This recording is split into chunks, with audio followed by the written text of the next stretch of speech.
እዙይ ድምጽ ራዲዮ ኤረናዩ ዕለታዊ ዜና መስፍሕፋሕ ኮሮና ቫይረስ ንምግታእ ኣብ ዝግበር ቃልሲ ሃገራት ኣፍሪቃ ብሓባር ክሰርሓ ዘኽእለን ባይታ ንምጥጣሕ ጻዕርታት ይካየድ ኣሎ። ኣብ ዩጋንዳ ዝርከብ ኣህጉራዊ ዩኒቨርሲቲ ካምፓላ ምስ ፊሊፕስ ፋውንዴሽን ብምትሕባር ኣብ ዘካይዶ ዘሎ ምውድዳብ እዚ ንምዕቡላት ሃገራት ከይተረፈ ከቢድ ብድሆ ኮይኑ ዘሎ ቫይረስ ኣብ ሃገራት ኣፍሪቃ እንተስፋሕፊሑ ጉድኣቱ ቀሊል ስለ ዘይከውን ብኣግኡ ንምምካቱ ዘኽእል ባይታ ንምጥጣሕ ዝዓለመ ምዃኑ ካብቲ ሃገር ሰፈነዎ ዜና ኣመልኪቱ። ቀንዲ ዕላማት ምትእኽኻብ ብዛዕባ ኮሮና ቫይረስ ዝእከብ ዝኾነ ሓበሬታ ናይ ምቅብባልን ምውሃብን መርበብ ንምዝርጋሕ ኮይኑ ኣብ መላእ ዓለም ዝርከቡ ሰብ ሞያ ብቐጥታ ዘራኽብ እዩ። እዚ ግዜ ዘይህብ ንመላእ ዓለም ለቢሉ ዘሎ ሕማም ባህርያት ቫይረስን ዘምጽኦ ዘሎ ለውጥታትን ብግቡእ እንተተጸኒዑ ኣብ ምምካቱን መከላኸሊኡ መድሃኒት ኣብ ምርካብን ዓብዪ ግደ ስለ ዝህልዎ ሰብ ሞያት ዓውዲ ዘለዎም ኣፍልጦ ክከፋፈሉ ቀዳማይ ክውሰድ ዘለዎ ደረጃ ምዃኑ እዩ ዝኣምን ኣህጉራዊ ዩኒቨርሲቲ ካምፓላ።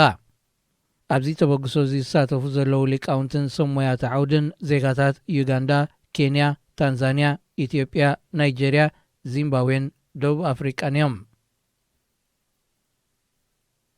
ንጉዳይ ኣጠቓቕማ ናይል ብዝምልከት ኣብ መንጎ ኢትዮጵያ፣ ሱዳንን ግብፅን ክካየድ ተመዲቡ ዝነበረ ዘተ ብሰንኪ ምትእታው ሕቡራት መንግስታት ኣሜሪካ ደው ከም ዝበለ ተገሊጹ።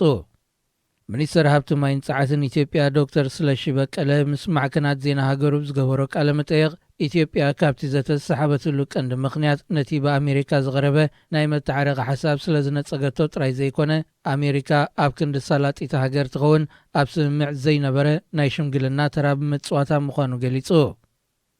ኢትዮጵያ ኣብቲ ዝካየድ ዘተ ከም ተዓዛቢትን ኣሳላጢትን ኮይና ክትሳተፍ እኳ እንተተሰማምዐት ምምሕዳር ትራምፕ ግና መጀመርያ ከም ተዓዛቢ ጸኒሑ ከም ሸምጋሊ ኣብ መወዳእታ ኸኣ በይናዊ ውሳኔ ብምውሳድ ተወዲኡ ንዝመጻና ወረቐት ክንፍርም ኢና ተሓቲትና ክብል እቲ ሚኒስተር ብተወሳኺ ገሊጹ።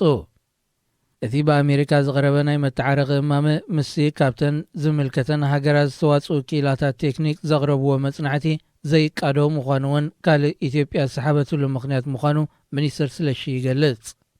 ኢትዮጵያ ተሃንጾ ዘላ ዲጋ መመንጨዊ ሓይሊ ኤሌክትሪክ ልዕሊ ፍርቁ ብምዝዛሙ ኣብዚ ናይ ዝዓመት ክራማት ብዝዕቅሎ ማይ ስርሑ ክጅምር ምዃኑ እዩ ዝግለጽ። ብጉዳይ ኣጠቓቕማ ፈለግ ናይል ዝተላዕለ ዲፕሎማስያዊ ወጥሪ ግብፅን ኢትዮጵያን ናብ ዝኸፍአ ደረጅኡ ከይዓርግ ዳግም ተሰጊዩ ይርከብ። ፖሊስ ኬንያ ንጸሎት ዝተኣከበ ህዝቢ ክብትን ኣብ ዝፈተነሉ ግጭት ከም ዝተላዕለ ማዕከናት ዜናታ ሃገር ገሊጸን። መንግስቲ ኬንያ ምስፍሕፋሕ ኮሮና ቫይረስ ንምግታእ ሰዓታት እቶቶን ህዝባዊ ኣኼባታትን ደው ክብል ኣውጅ እኳ እንተኾነ ሓያሎ ኣመንቲ ዝተፈላለየ ሃይማኖታት ብቐዳም 28 መጋቢት ስሩዕ መደባቶም ከካይዱ ምውዓሎም እዩ ፖሊስ ስጉምቲ ክወስድ ተገዲዱ። ኮሚሽነር ፖሊስ ናይሮቢ ብዝሃቦ ቃል ክልተ ኣቕሽሽትን ደናግልን ዝርከብዎም ሓያሎ ኣመንቲ ኣብ ትሕቲ ቐይዲ እኳ እንተእተዉ ድሕሪ ሒደት ሰዓታት ነንገዞም ከም ዘፋነውዎም ሓቢሩ። ኬንያ ሓደ ቻይናውን ክልተ ደቂ ኮንጎን ዝርከብዎም ከባቢ 40 ብኮሮና ቫይረስ ዝተለኽፉ ከም ዘለውዋ ውድብ ጥዕና ዓለም የመልክት።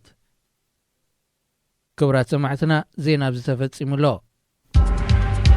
ሬድዮ ኤረና